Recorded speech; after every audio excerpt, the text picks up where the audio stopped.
بسم اللہ الرحمن الرحیم۔ حضرت عمر رضی اللہ تعالیٰ عنہ، جن کے پاک نام پر آج مسلمانوں کو فخر ہے اور جن کے جوش ایمان سے آج 1300 برس بعد تک کافروں کے دل میں خوف ہے، اسلام لانے سے پہلے مسلمانوں کے مقابلے اور تکلیف پہنچانے میں بھی محتاج تھا مشغول تھے۔ نبی کریم صلی اللہ علیہ وسلم کے قتل کے در پہ تیار رہتے تھے۔ ایک روز کفار نے مشورہ کیا تھا کہ کمیٹی قائم کی کہ کوئی ہے جو محمد کو قتل کر دے۔ عمر نے کہا کہ میں کروں گا۔ لوگوں نے کہا کہ بے شک تم ہی کر سکتے ہو۔ عمر رضی اللہ تعالیٰ عنہ تلوار لٹکائے ہوئے اٹھے اور چل دیے۔ اسی فکر میں جا رہے تھے کہ صاحب قبیلہ جوہرہ کے، جن کا نام حضرت سعد بن ابی وقاص ہے، اور باجوں نے اور صاحب لکھے ملے۔ انہوں نے پوچھا عمر کہاں جا رہے ہو؟ کہنے لگے کہ محمد صلی اللہ علیہ وسلم کے قتل کی فکر میں ہوں۔ نعوذ باللہ۔ سعد نے کہا کہ بنو ہاشم اور بنو زہرہ اور بنو عبد مناف سے کیسے مطمئن ہو گئے؟ وہ تم کو بدلے میں قتل کر دیں گے۔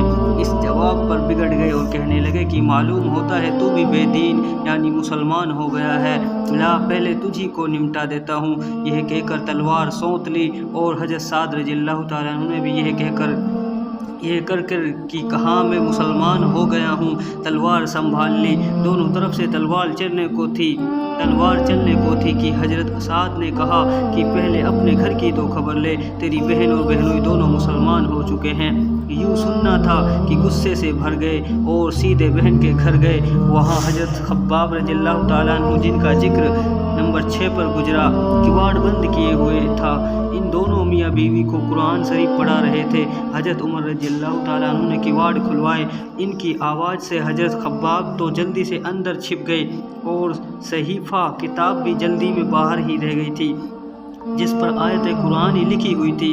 ہمشیرہ نے کواڑ کھولے۔ حضرت عمر رضی اللہ تعالیٰ عنہ کے ہاتھ میں کوئی چیز تھی جس کو بہن کے سر پر مارا، جس سے سر سے خون بہنے لگا، اور کہا کہ اپنی جان کی دشمن تو بھی بے دین ہو گئی یعنی مسلمان ہو گئی۔ اس کے بعد گھر میں آئے اور پوچھا کہ کیا کر رہے تھے؟ کہنے لگے کیا تم نے اپنے دین کو چھوڑ کر دوسرا دین اختیار کر لیا ہے؟